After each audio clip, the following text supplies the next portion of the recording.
Tenemos que preguntarnos por qué en Venezuela, a pesar de el control omnímodo que tiene el régimen chavista, que abarca todas las instituciones del Estado venezolano, que abarca el Poder Judicial, las Fuerzas Armadas, prácticamente el control absoluto del poder del Estado, incluyendo, por supuesto, la autoridad electoral. ¿Por qué, a pesar de acumular todo este poder, el régimen chavista insiste en cubrir estas formalidades legales, rindiéndole culto a su propio esquema jurídico? ¿Para qué ir a elecciones si de todas formas ellos tienen la manera de perpetuarse en el poder por la vía de la fuerza? Y la respuesta es que el chavismo tiene que cumplir ciertos requisitos, ciertos protocolos frente a sus aliados y frente a sus seguidores, frente a una comunidad internacional que sigue apostando a fórmulas diplomáticas, a fórmulas ambivalentes, que la mejor expresión, quizás lo más audaz, han sido un conjunto de medidas de sanciones económicas contra algunos personeros del régimen. Pero sin embargo, el hecho de que en Venezuela sigan ocurriendo elecciones fraudulentas, elecciones falsas, le permite en los foros internacionales como la OEA, como la ONU, por lo menos dar un elemento para un debate que permita disuadir a otros países a la hora de tomar una decisión drástica, importante, definitiva en el caso de Venezuela. Por eso el chavismo no duda en convocar estos procesos electorales y por supuesto ellos saben que necesitan la cooperación de la falsa oposición, que a su vez está dispuesta a ser parte de todo este sainete simplemente porque ellos reciben los beneficios de ser parte de este Estado chavista. Tanto la falsa oposición como el régimen se benefician de la misma constitución, del mismo régimen jurídico. Hace unos días, a propósito del 5 de julio, el ministro de la Defensa, el general Padrino López, dijo una verdad que seguramente incomodó a los chavistas porque les echó a perder un poco ese sainete que siguen montando con las elecciones. Padrino López dijo, de una u otra manera, que mientras estuviesen activas esas Fuerzas Armadas, con esas Fuerzas Armadas, así lo dijo, con estas Fuerzas Armadas, él se refería a las Fuerzas Armadas chavistas, la oposición jamás tomará el poder y será gobierno en Venezuela. Y es cierto, con estas Fuerzas Armadas que se han convertido en el brazo armado del régimen, que son utilizadas para someter a la población civil en lugar de defender la integridad territorial de las fronteras, con unas Fuerzas Armadas que inclusive están siendo vigiladas hacia adentro, antes por elementos cubanos, por elementos rusos y chinos, pero ahora por los iraníes, pues será muy difícil que la sociedad venezolana se pueda expresar libremente. Es prácticamente imposible. Sin embargo, nosotros tenemos que agregar que aparte de ese sustrato represivo de las Fuerzas Armadas, tenemos el gravísimo problema de esa camisa de fuerza llamada la Constitución Chavista del año 99.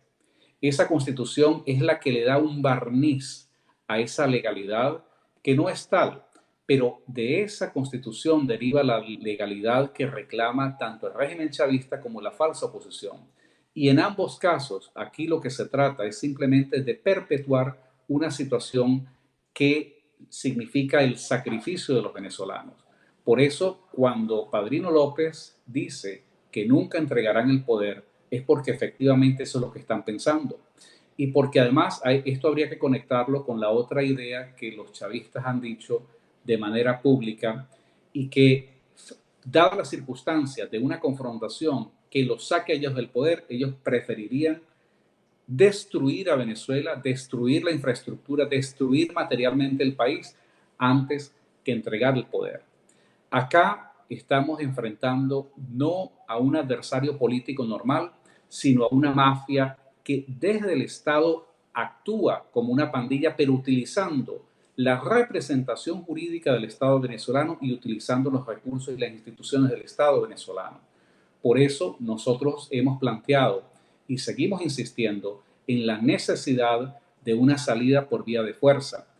que bien sea la combinación del rescate y la recuperación de algunos elementos patrióticos, honestos, de algunas facciones que podrían quedar remanentes de las pugnas intestinas que hay en las Fuerzas Armadas,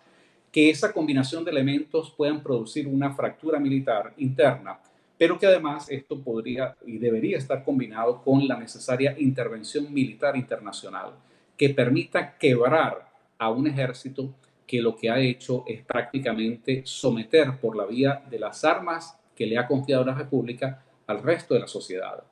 Con esto nosotros tenemos que insistir en la tesis que con esta constitución chavista, con estas Fuerzas Armadas chavistas, nadie puede plantearse de manera racional ir a votar en estas elecciones. Solamente una oposición como lo que hemos llamado la oposición tapa amarilla, que son los que han decidido participar,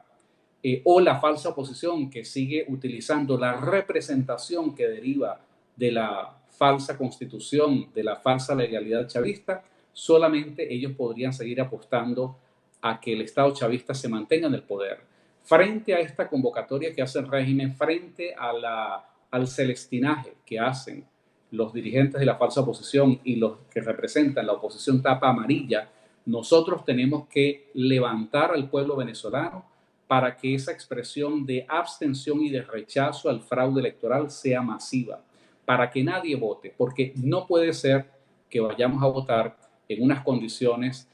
absolutamente fraudulentas, pero más grave que las condiciones fraudulentas de estas elecciones es el destrozo y el deterioro de la institucionalidad de la sociedad y del país y de la nación venezolana. Por eso nos parece también que es absolutamente ingenuo cuando se plantea que producto de una supuesta transición como resultado posiblemente de una intervención militar internacional, Venezuela no podría plantearse una transición dentro de los cánones y dentro de la política del propio Estado chavista. Es necesario ir a una ruptura total con este Estado chavista porque si bien es cierto que no podemos ir a unas elecciones bajo esta constitución y con estas Fuerzas Armadas, también es cierto que es una absoluta ingenuidad pensar que 6 meses después de un cambio nominal de gobierno, Venezuela estaría en condiciones de recuperarse para ir a un evento electoral. Es necesario romper con la Constitución, destruir y reducir militar y políticamente a las Fuerzas Armadas chavistas e ir a un proceso irreversible de ruptura con este Estado chavista que pueda sentar las bases definitivas para la recuperación de la República de Venezuela.